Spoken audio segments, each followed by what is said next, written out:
Unspoken Elegy for Tia Cucha by Richard Blanco. There are two important words that we need to talk about to begin this interpretation of the poem. The words are for me unspoken and elegy. Well, elegy, it's a according to the dictionary, it's a serious poem.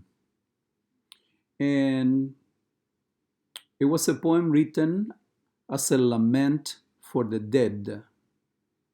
So that's what this poem is supposed to be, initially at first, right?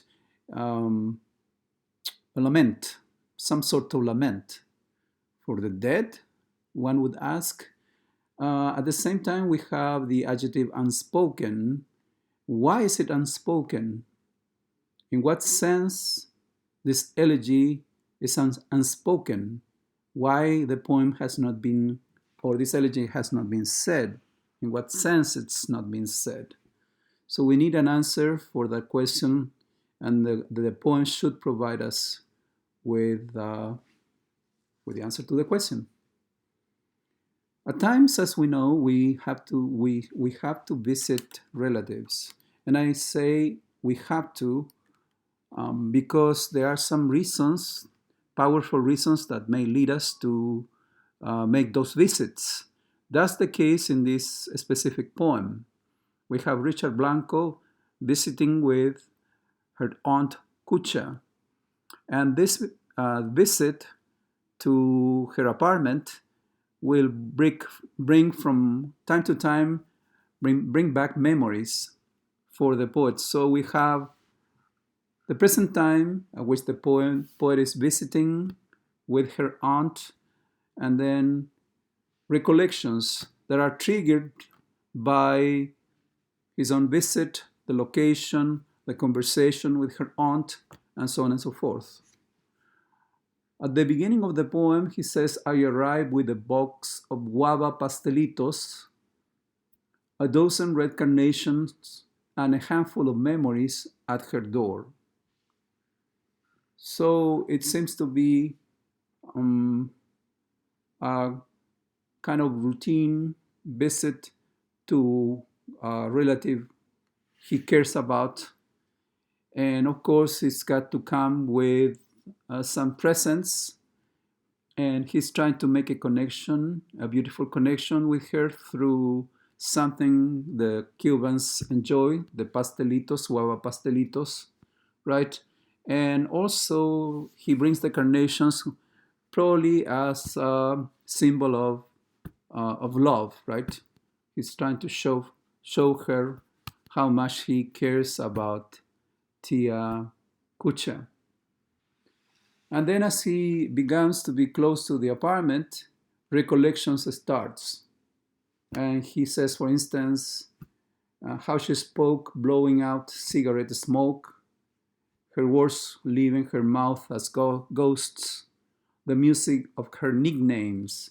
And here we have three nicknames, Cucha, Cuchita, Pucha, and he's using one of them, as you can see in the title.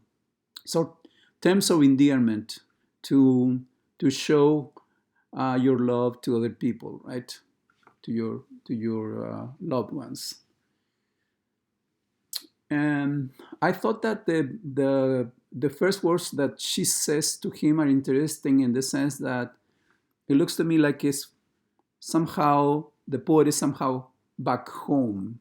There's so much familiarity.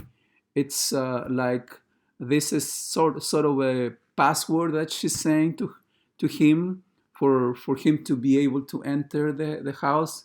And this is what she says to Richard. Cabron, too handsome to visit your tia, huh? So she's actually, as we can see, joking about his presence at the door, but at the same time, this humor that she's using expresses lots of familiarity and love for Richard, right? Teasing him.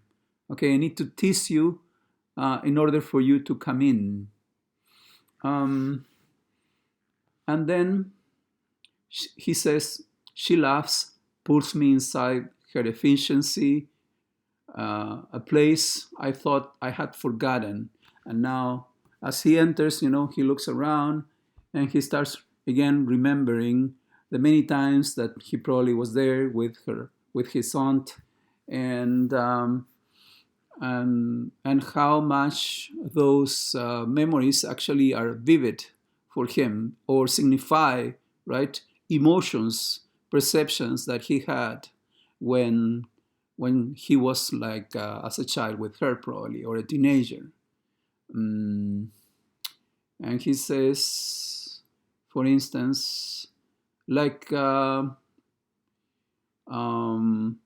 her wearing a papery house coat, sneakers with pantyhose, like she wore those summer mornings. She would walk me down to the beach along First Street, past the washed out pinks and blues of the Art Deco hotels like old toys. And if you have seen any pictures of Miami and downtown Miami and the South Beach, you see that that's precisely the kind of architecture that is people are most familiar with in Miami. The Art Deco and the colors, right? The beautiful pastel colors that you see downtown. Um, then in the second stanza, he says, I ask how she's feeling, but we agree not to talk about that today. So why are they not talking about it? Though we both know, and here we have the answer, why I have come to see her. So he's being dutiful. There is a reason for him to come visit, right? In a few months, maybe weeks, her lungs will fill up again. Her heart will stop for good. She too will vanish, except what I remember of her this afternoon. And here we have again the key word for the poems that I've been commenting on, and for the book, right? The memory and what happens when one remembers. Um, she too will vanish again, except what I remember of her this afternoon. So we know that she's seriously ill, and this is a visit to a person who will die not long after he visits with her, right?